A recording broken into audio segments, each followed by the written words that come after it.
Olá, eu sou o Yuri e para mim é uma honra ter sido convidado para dar essa palestra online como parte da Semana Nacional da Educação do Futuro, para falar a respeito de um tema que eu tenho trabalhado já há algum tempo, que é o diálogo na relação entre pais e filhos.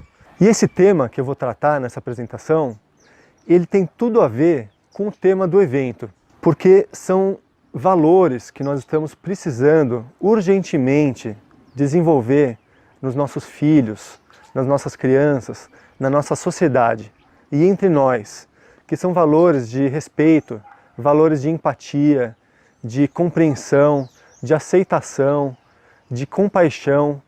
Eu sou mediador de conflitos, eu sou terapeuta, eu trabalho com facilitação do diálogo dentro de organizações. Eu faço também capacitação para advogados e mediadores de como utilizar a comunicação não violenta no seu trabalho para favorecer a conciliação entre pessoas que estão em conflito. Eu faço também workshops e capacitação para professores em como utilizar a comunicação não violenta e a disciplina positiva na sala de aula, junto aos seus alunos e também junto aos seus colegas no ambiente escolar. E eu faço também workshops para pais e mães com o tema que eu vou compartilhar um pouco com vocês nessa palestra online, que é como a gente trazer uma cultura de diálogo para dentro da nossa família, para a nossa relação com os nossos filhos. E quando eu digo isso, a prática do diálogo, isso pode parecer trivial, pode parecer desnecessário que seja dito, que seja trabalhado, que seja estudado. Afinal de contas, você pode pensar, poxa, eu já converso com meu filho, eu não preciso aprender a dialogar. Mas eu estou me referindo a um refinamento disso, da prática do diálogo, que implica tanto numa postura interna, quanto em habilidades mesmo, habilidades práticas, que ajudam a gente a estabelecer uma conexão de compreensão e de empatia com os nossos filhos. Muitas pessoas com quem eu convivo, com quem eu converso, têm sentido uma frustração muito grande com a relação que estão desenvolvendo com seus filhos. E eu já senti isso também muitas vezes, uma frustração de não me sentir compreendido, de querer contar com a colaboração, por exemplo, dos meus filhos para alguma coisa e eles não me ouvirem, e eles não me compreenderem, e eles não colaborarem da forma como eu gostaria, né? E isso muitas vezes é desesperador, né, para algumas pessoas. Eu vejo mães e pais relatando suas dificuldades com relação a isso, por não se sentirem compreendidos, não se sentirem ouvidos pelos filhos. E com uma dificuldade de comunicação mesmo, de se fazer entender. E também de compreender o filho. Muitas vezes as crianças e jovens, adolescentes, tendo atitudes que são difíceis de compreender, que os pais não gostariam que esses adolescentes ou essas crianças tivessem, e com dificuldade de lidar com isso. Como lidar com isso, né? Esse conteúdo que eu vou compartilhar com vocês agora, ele tem como fundamento duas referências conceituais, que são muito mais do que referências conceituais, são realmente filosofias de vida e de prática e de conduta pessoal, que são a comunicação não violenta e a disciplina positiva. E nesse contexto que nós estamos falando aqui, que é de educação de crianças e jovens, tudo se resume a isso, a nós aprendermos a ouvir com a intenção de compreender e falar com a intenção de sermos compreendidos. E isso é muito interessante, porque é uma coisa que parece óbvia, né, num diálogo, qualquer relação de comunicação, mas na prática o que eu observo é que não é tão fácil. Muitas pessoas têm dificuldade, eu tenho dificuldade em alguns momentos, e eu observo essa dificuldade muito forte em várias pessoas, que é a dificuldade na comunicação, a dificuldade em compreender e em ser compreendido. Então esse trabalho da comunicação entre pais e filhos, ele é fundamental, ele é muito importante e ele é urgente, porque realmente nós estamos precisando desenvolver uma cultura de diálogo na nossa sociedade, né? A gente vê quanta dificuldade que as pessoas têm de dialogar com pessoas que têm opinião diferente, que têm um jeito diferente de ser, um jeito diferente de pensar. Então, a gente conseguir desenvolver habilidades de diálogo, de compreensão e de empatia e de respeito nos nossos filhos é uma grande contribuição que nós podemos dar na educação deles. Então eu vou falar um pouco da comunicação não violenta e vou falar um pouco da disciplina positiva para vocês. A comunicação não violenta, ela foi sistematizada por um psicólogo americano chamado Marshall Rosenberg, e ele se inspirou no conceito de não violência, que foi um termo batizado pelo Gandhi, que é um esforço, né? A não violência, ela implica num esforço consciente das pessoas de combater qualquer tipo de animosidade que existe dentro de nós, né? E aí o Marshall, ele trouxe essa compreensão da não violência para o âmbito da comunicação, porque ele percebeu que muito da violência, isso se não disser toda a violência, mas muito da violência que acontece no mundo, ela começa na comunicação. A comunicação ineficiente entre as pessoas, ela gera desconexão, gera desentendimento, gera afastamento entre as pessoas e gera violência, né, em última instância. Então, a violência é um fenômeno que tem diversos graus, né? A gente geralmente considera a violência como uma coisa só quando uma pessoa bate na outra, ou quando uma pessoa mata a outra, alguma coisa mais grave. Mas o que ele percebeu, e eu acho muito interessante isso, porque ele traz um refinamento dessa compreensão do que é a violência e de como que ela acontece nas relações, se nós não aprendermos a nos comunicar de forma efetiva, ou seja, de uma forma não violenta. Então ele traz diversos conhecimentos, diversas percepções e diversas dicas para a gente transformar o nosso olhar, né? Ele usa dois termos que são a essência da comunicação não violenta, que são a escuta empática e a expressão autêntica. A escuta empática, que é a gente conseguir compreender o outro ser humano, compreender os sentimentos e as necessidades do outro ser humano, independentemente da forma como ele se expressa. E a expressão autêntica é a gente aprender a expressar de uma forma verdadeira, sem fingimentos, sem deixar de dizer o que é importante para a gente, ou seja, é a gente aprender a se posicionar, a defender o que é necessário para a gente, o que é importante para a gente, mas de uma forma pacífica, de uma forma respeitosa, de uma forma que respeite a autoestima da outra pessoa. E a gente pode trazer isso para esse contexto da relação entre pais e filhos. E ele trouxe diversas técnicas e formas que nos ajudam a nos expressar, a nos comunicar de forma mais efetiva. E essas coisas podem ser usadas como técnicas, elas podem ser consideradas técnicas também, mas elas são muito mais do que técnicas. Elas são técnicas que nos ajudam a transformar o nosso olhar, que nos ajudam a construir dentro de nós uma nova postura, uma nova atitude interna de relacionamento com os outros. Então, o primeiro elemento é o sentimento, é a gente aprender a reconhecer e expressar sentimentos, tanto os nossos próprios sentimentos, quanto os sentimentos da outra pessoa. No caso, nós estamos falando dos nossos filhos. Então, a gente aprender na relação com os nossos filhos a nos perceber em primeiro lugar, a perceber o que a gente está sentindo. Muitas vezes, em muitos momentos de contrariedade, de dificuldade na interação, em que o filho não obedece, em que o filho não faz o que a gente gostaria que ele fizesse, ou que ele faz e o que ele atitudes que os nossos filhos têm, que nós não gostaríamos que eles tivessem. E isso ao longo das nossas interações, da nossa relação com os nossos filhos. A gente perceber as emoções que se passam dentro da gente, sabe? Como é que as emoções influenciam as nossas sensações físicas, a gente desenvolver uma autoobservação, uma autoconsciência, né? Perceber os nossos sentimentos e saber dar nome para os nossos sentimentos, desenvolver um vocabulário, desenvolver um repertório para aprender palavras que representem esses sentimentos. Para a gente poder, por exemplo, identificar quando eu estou com medo de alguma coisa, quando eu estou frustrado por alguma coisa, quando eu estou angustiado por alguma coisa, quando eu estou triste por alguma coisa que alguém fez, sabe?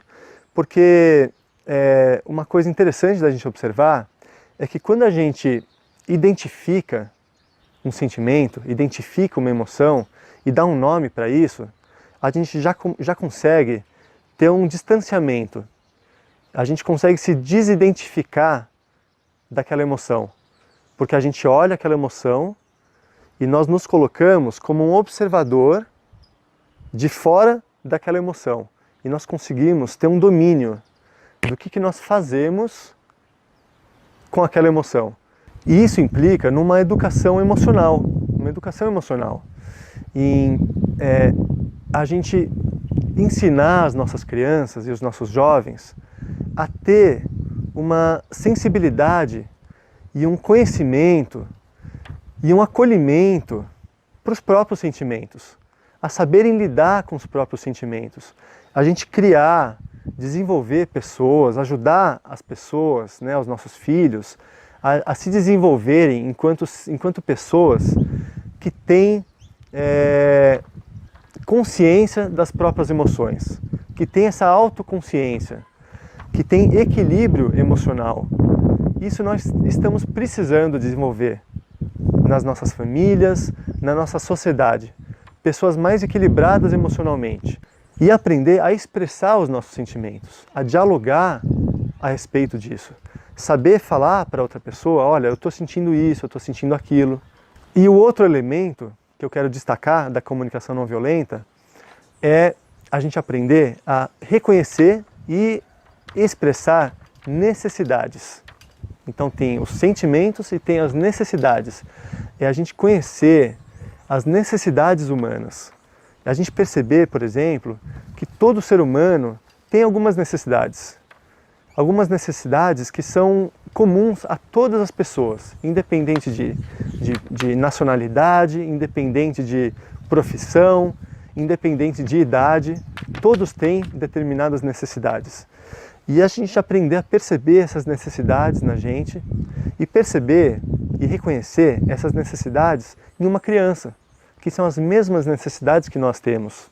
Então a gente conseguir colocar em prática isso na nossa relação com os nossos filhos, a gente ter empatia pelos nossos filhos e ter também empatia por nós mesmos, nós estamos promovendo e construindo o amor entre nós, construindo uma relação de respeito mútuo. E por que é importante frisar isso, o respeito mútuo? Porque pode parecer, quando a gente fala comunicação não violenta, pode parecer que se trata da gente ser bonzinho, da gente aceitar tudo, baixar a cabeça, ser tolerante com tudo que a outra pessoa faz, com o jeito que a outra pessoa trata a gente. Então, por exemplo, na relação com os filhos, pode parecer a gente tolerar qualquer coisa, só falar de uma forma mansa e muitas vezes correndo o risco de ser violento consigo mesmo, de não respeitar a si mesmo, de passar por cima de alguns valores e de algumas necessidades que são importantes para a gente. Ou seja, isso não é comunicação não violenta. Isso é violento. Porque se a gente só tem empatia pelo outro, mas não tem empatia por nós mesmos, ou em outras palavras, se nós só temos respeito pelo outro e não temos respeito por nós mesmos, isso é violento, porque isso não é sustentável. Ao longo do tempo, em algum momento, essa frustração por não se sentir respeitado, por não ter as próprias necessidades também acolhidas e respeitadas, isso em algum momento vai aparecer. Isso aparece em forma de grito, isso aparece em forma de desrespeito verbal, de ofensa, de violência física. Por quê? Porque nós não cuidamos, lá no começo, do nosso respeito próprio. E a disciplina positiva foi um conceito desenvolvido por uma autora chamada Jane Nelsen, Ela tem um livro chamado Disciplina Positiva, que eu também recomendo muito. Eu vou falar algumas coisas nessa palestra, mas tem muitas coisas que ela compartilhou através de anos de estudos, de experiências práticas e de atendimento com pais e mães. E o conceito principal da disciplina positiva, se nós formos resumir em poucas palavras, é uma forma de educação e de relacionamento entre adultos e jovens, adultos e crianças, seja entre pais e filhos, seja entre professor e aluno, que reúne a firmeza e a gentileza.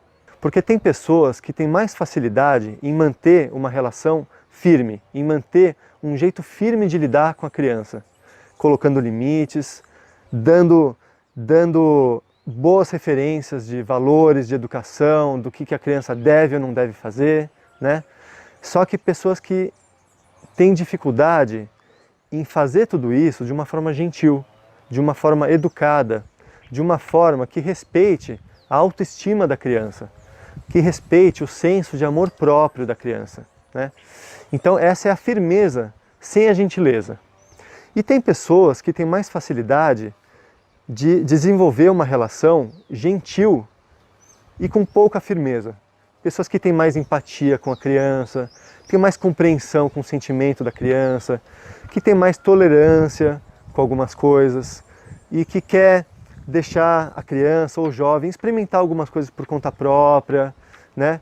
E que às vezes nessa relação falta firmeza, falta um posicionamento claro de alguns limites, né? Do que é o certo, do que é o errado. E isso tende a desenvolver uma relação de permissividade, né? Em que a criança cresce sem ter noção de autoridade, sem ter noção de limites. E um dos temas que eu já falei um pouco e que agora eu vou dar mais ênfase é a colaboração. Como a gente desenvolver uma relação de colaboração dentro de casa e na relação com os nossos filhos. Eu lembro de uma vez, quando nós morávamos no Ipiranga, em São Paulo, num apartamento perto do metrô Sacomã, e a nossa rotina era assim: todo dia de manhã nós acordávamos as crianças, arrumávamos, né? Colocava a roupa, tal, e o café da manhã era um suco. Eles sempre tomaram um suco natural, de fruta, né? E o meu filho, ele gostava muito de suco de goiaba. Quase todo dia a gente fazia um suco de goiaba natural. E ele gostava de apertar o botão do mixer. Ele adorava apertar o botão, ele se sentia útil, se sentia importante, gostava de aprender e tal. Então eu gostava de chamar ele na hora para apertar o botão, ele gostava de fazer aquele barulhinho. Achava o máximo. E naquela época, algumas vezes eu já tinha me atrasado no meu trabalho por conta dessa dificuldade de ter que levar as crianças para a escola, para depois deixar o carro no estacionamento do prédio onde eu morava, para depois ir para o metrô, que ficava pertinho do meu prédio, e depois eu ia de metrô para o meu trabalho. E algumas vezes já tinha acontecido de eu chegar atrasado, e eu estava com o filme meio queimado já na empresa, por causa disso. E eu estava muito estressado na época, né?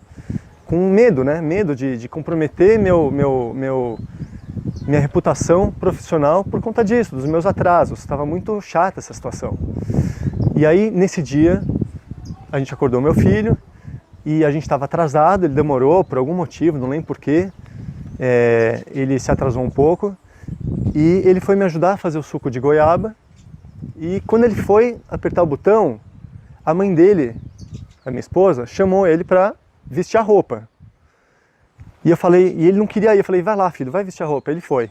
Quando ele voltou, eu já tinha feito o suco. Eu não quis esperar ele voltar porque a gente estava atrasado.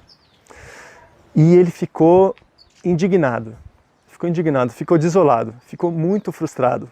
Ele deitou no chão, abriu no berreiro, bateu o pé porque ele queria apertar o botão, queria fazer o suco de goiaba dele. E eu já tinha feito. E não tinha conversa. E eu comecei a ficar irritado aquela hora. Comecei a ficar nervoso porque eu comecei já a imaginar a bronca que eu ia levar do meu chefe de novo por causa do atraso e medo de perder meu emprego na época. E isso me deixou muito angustiado. E ele lá não queria colaborar. Ele não queria levantar para se arrumar para ir para a escola. Não queria tomar o suco. Estava lá revoltado porque não pôde fazer o suco dele. E aquela situação. Eu, filho, vai, vem aqui, faz lá, faz, mandando nele, e ele não queria saber. Até que a minha esposa falou, Yuri, show you care. Ela falou em inglês, mostra que você se importa. Aí eu lembrei da comunicação não violenta. Eu lembrei disso. E aí eu já mudei minha atitude. Cheguei bem perto dele, no chão, falei, filho, você está chateado porque você não fez o suco, porque eu fiz o suco e eu não te esperei, né? Ele foi parando de chorar e fez assim com a cabeça. Eu falei, e você está muito triste, né? Porque você gosta muito de fazer o suco e hoje eu não esperei você fazer.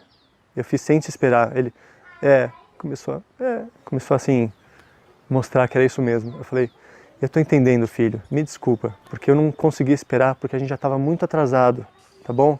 Eu sei que você gosta muito. A próxima vez, a gente espera você fazer, tá bom? Ele, tá bom.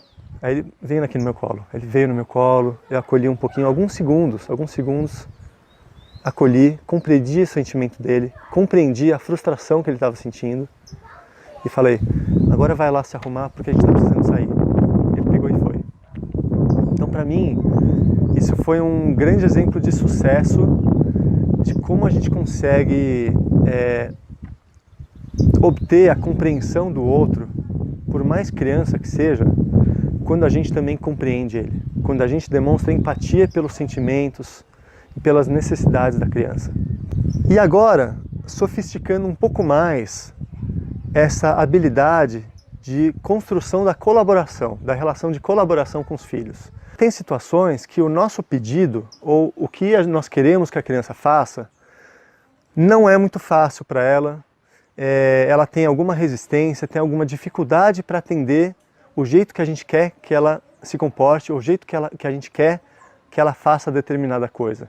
Então, nesse caso, nós temos que ter 3 passos que nós precisamos seguir para conseguir a colaboração do filho. Que é o seguinte, em primeiro lugar, compreender e acolher os sentimentos e as necessidades do filho. E mais ainda, compreender os pontos de vista do filho. Né? Compreender, se colocar no lugar dele, entender quais são as resistências, quais são as dificuldades, quais são os questionamentos quando ele é já um pouco mais velho. Em segundo lugar, a gente compartilhar os nossos sentimentos, as nossas necessidades e os nossos pontos de vista. E em terceiro lugar, a gente convidar a criança a pensar em uma solução para esse problema. Ou seja, existe um problema, existe algo que está acontecendo que não está funcionando bem, por algum motivo, e a gente quer convidar a criança ou o jovem a pensar em uma solução com a gente, de uma forma que respeite os sentimentos e as necessidades dele e que respeite os nossos sentimentos e as nossas necessidades. A gente ter essa prática de buscar soluções para as dificuldades e para os problemas que nós encontramos ao longo da nossa vida, ao longo do nosso convívio em família.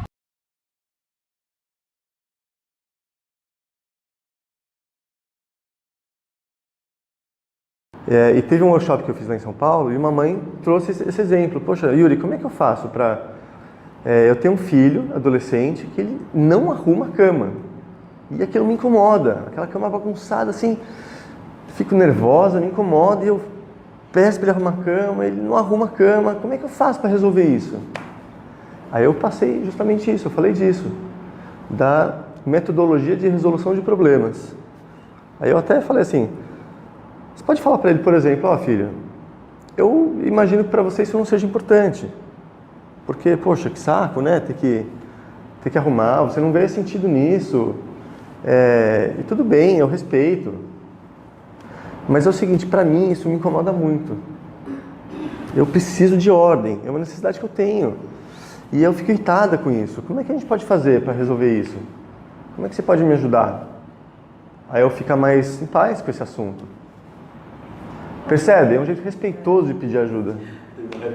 E aí por exemplo, e pensar junto, de repente ele fala, mãe, e se eu arrumar uma vez por semana só? Ela pode falar assim, Tá bom, vamos anotar aqui as ideias. Vamos pensar, todas as ideias que vierem, soluções. Vamos anotar aqui. Aí ela pode falar assim, e se você arrumar desse jeito aqui e tal? Ele, mãe, mas aí dá muito trabalho, sabe? Às vezes eu saio com pressa pra escola, aí eu não, sabe? Ela, bom, vamos anotar aqui. Aí vai pondo pra pensar junto. Aí de repente um dos dois pode falar assim, aí ela pode falar, e se você, ou se ele falar, e se eu só dobrar o cobertor, colocar aqui em cima e esticar o lençol? Sem ser exatamente do jeito que você está falando, mas ser assim, só isso aqui. Aí de repente ela pode falar, tá bom, acho que eu posso conviver com isso. Ou seja, flexibilizar um pouco, não precisa ser exatamente do jeito que ela quer. Flexibilizar um pouco, para que fique possível para ele e que fique possível para ela. Entendeu? Então a gente tem esse tipo de resolução de problemas no nosso dia a dia. Se você quiser conhecer mais a respeito desse tema e buscar mais informações, mais conhecimento que possam te ajudar na relação com o seu filho, eu coloquei o link aqui na página desse vídeo, que vai te levar para a página do curso que eu dou, né, que é o Como Falar para o Seu Filho Ouvir e Como Ouvir para o Seu Filho Falar, onde você pode deixar seu e-mail para receber mais informações, para receber mais referências a respeito disso. Então eu desejo que essas informações sejam úteis para você, que você possa colocar em prática e ver o benefício que isso tem na sua vida, na relação com os seus filhos. Tá bom? Então, muito obrigado e fique com Deus.